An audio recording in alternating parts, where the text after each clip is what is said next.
Hey, welcome back. We're talking about the Focus Foundation, and just to recap really quickly, we are a front row focused church. We are active in evangelism. We are bold in generosity, and we are excellent in execution. Today, we're going to be talking about communication, and here the foundational element is that we are clear in communication. One of the reasons why we're doing these videos is to simply over communicate clearly what we desire as a church culture, what we desire as a leadership standard. And I think being clear in communication is one of the hardest things to do in a day and age where communication seems to be more accessible than ever. It's also more confusing than ever before. The phone tree system or the email blast or the Facebook groups or the Twitter messages or the Instagram direct messages. There's so many different avenues of being able to communicate clearly now that it's actually clarity has turned into confusion for so many people. I remember there was just at one point just a church bulletin, and now beyond a church bulletin, there's Facebook pages and Twitter feeds and handouts and weekly email blast and planning center and logins and all of these things. It's becoming increasingly more challenging to communicate clearly, even though it's become increasingly widespread, the format of being able to communicate.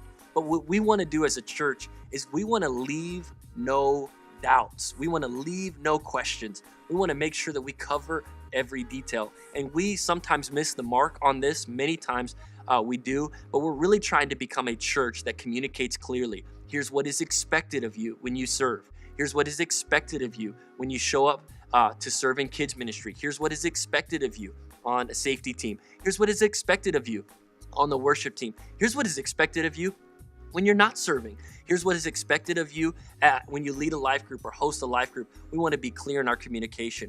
One of the things that we're really working hard on currently is making sure that we document every process.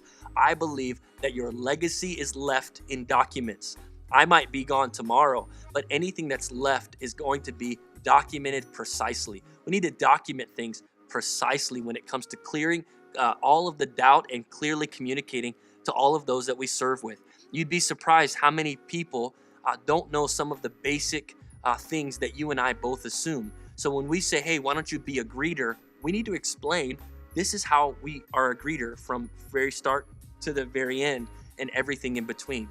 The way that we do that is kind of the way that you're watching this right now. It's through creating content that can constantly be used for training. It's also standardizing our work in documentation, making sure, hey, if I can't show up, if I'm sick on a Sunday, this is what it means to be an usher. If I'm sick on a Sunday, this is how we count the offering. This is how you make a deposit. This is how you lead a life group. This is how you host a life group.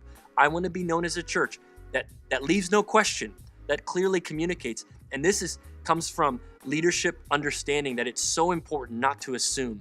As the church grows, there's going to be more people than ever before that don't know our culture. They don't know the foundation. They don't know these behaviors. And so it's super important that you really hone in on documenting the process. What we call it here on staff is we call it creating a rapture report. Now, you might think that this is kind of sad or morbid, but we said if the rapture happened and I was left behind and I had to do all of the jobs on staff, God forbid I be left behind. I'm not going to be left behind. Kirk Cameron, I am not going to be left behind. But God forbid that I was left behind. I want to have a binder, a rapture report for every single element of ministry that we do. That means I need to know how to turn on the lights. That means I need to know where the mints are stored that get placed in the lobby. I need to know how to make the coffee. I need to know how to park the cars. I need to know how to deposit the offering. I need to know how to preach a sermon, how to take the offering, how to transition the worship, how to turn on the sound. We could go on and on and on, but I want to be clear in communication. So that foundational element is that we are clear in communication and we don't allow any gaps that we're providing in our audience. The parents need to know, when is it time to pick up my kids? Where do I go to pick up my kids? Do I have to have a sticker when I check my kids out? Where is the youth group meeting tonight? We want to make sure that we clarify any questions that might arise, and we do that by documenting precisely and then continually updating our policies and procedures. So we will be clear in communication.